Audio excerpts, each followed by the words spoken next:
Zelensky lakukan kejahatan perang dengan mengebom daerah Ukraina yang jatuh ke tangan Rusia dengan bom tanda yang terlarang. По прибытии к месту вызова было установлено, что идет разрушение с 4 по 2 этаж включительно и возгорание полностью провода.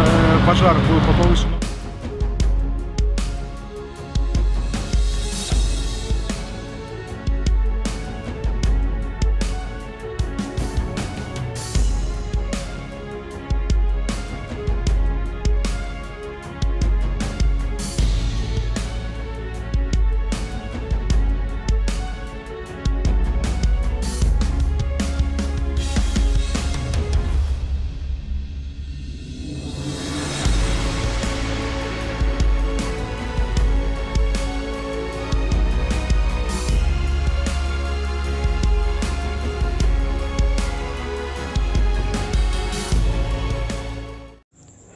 Hai para penonton Sentral News, sebelum lanjut jangan lupa subscribe dan lanjut tekan tombol Super Thanks. Tombol Super Thanks ada di atas tombol subscribe. Jika Anda ingin mensupport channel kami menyajikan berita yang paling Anda tunggu-tunggu. Terima kasih.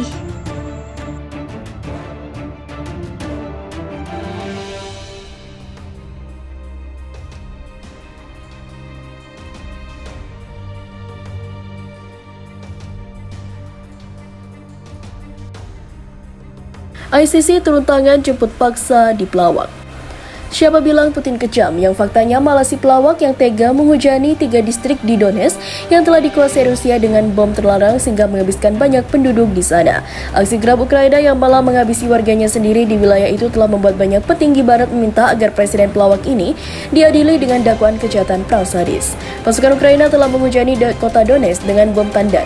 Senjata dilarang oleh lebih dari 100 negara pada Sabtu malam. Serangan ini memicu kebakaran di 3 distrik di wilayah yang dikuasai Rusia tersebut.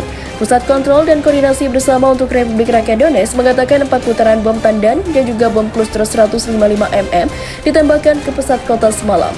Akibat serangan terbaru di Donetsk, gedung pertama Universitas Ekonomi dan Perdagangan atau Perdagangan terbakar, kata Alexei, wali kota Donetsk. Beginilah respon Amerika. Dia mengatakan informasi awal menunjukkan penyebab kebakaran ini adalah serangan pasukan Ukraina yang menggunakan bom tandan.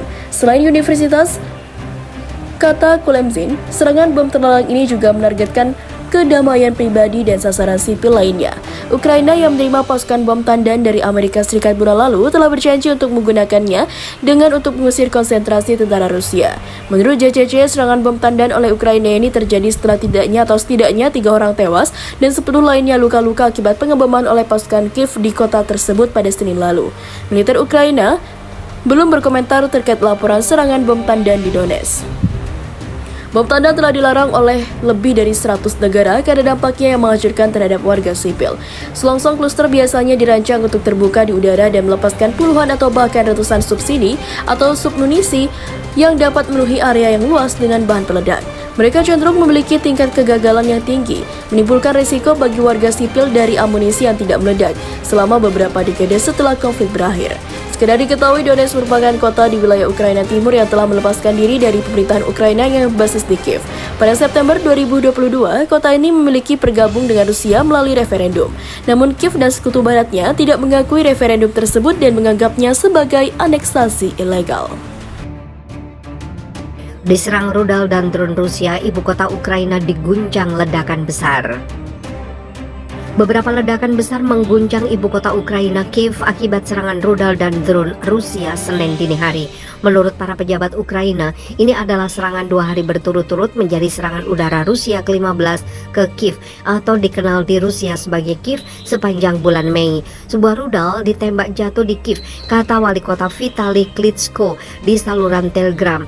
Pertahanan udara berfungsi, lanjut dia. Dia menambahkan ledakan terdengar di beberapa distrik kota termasuk lingkungan bersejarah di Podil di Kiev, di mana puing-puing yang berjatuhan merusak atap sebuah rumah. Menurut informasi awal dari wali kota dan administrasi militer kota setempat, tidak ada korban jiwa dalam serangan dini hari.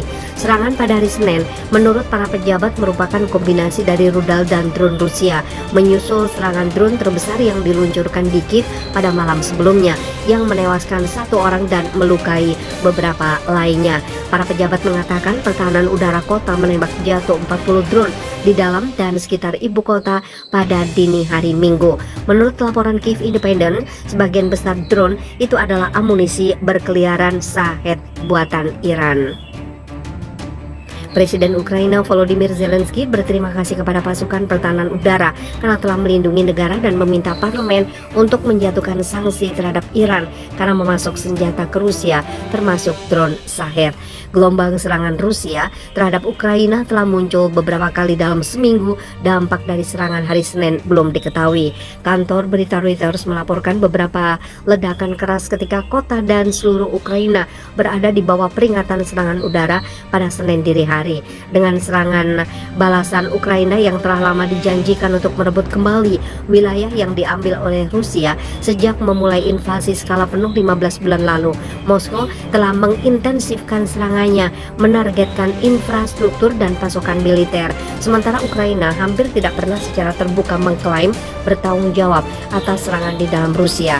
Serangkaian serangan di dalam negeri telah menargetkan infrastruktur militer, energi, dan transportasi, di mana Moskow menyalahkan Kiev atas serangan tersebut. Amerika sebaiknya pensiun dini saja. Para tentaranya dipulangkan karena dikabarkan banyak telah menjadi korban dan tewas dalam pertempuran melawan Rusia dalam rangka Amerika Serikat membela Ukraina. Bahmut pun menjadi medan pertempuran sengit dan Amerika malu melihat hal ini karena kepala kelompok militer Rusia telah mengumumkan kematian para tentara Amerika di kota Bahmut di wilayah Donetsk, yang menunjukkan bahwa Amerika Serikat tidak hanya memasok senjata ke Kiev, tapi juga mengirim pasukan ke Ukraina. Bahmut yang berada di wilayah utara Donetsk menjadi ajang konfrontasi antara pasukan Rusia dan juga Ukraina sejak beberapa bulan lalu. Yevgeny Prigozhin, kepala kelompok militer Wagner Rusia, pada hari Selasa mengatakan bahwa jenazah para mantan tentara Amerika itu dengan dokumen identitasnya ditemukan setelah terjadi serangan mortir di kota Bahmut. Pertempuran di Bahmut telah berlangsung selama berbulan-bulan dan perkembangan terbaru mengindikasikan kemenangan terpenting Rusia dalam 8 bulan di wilayah strategis itu.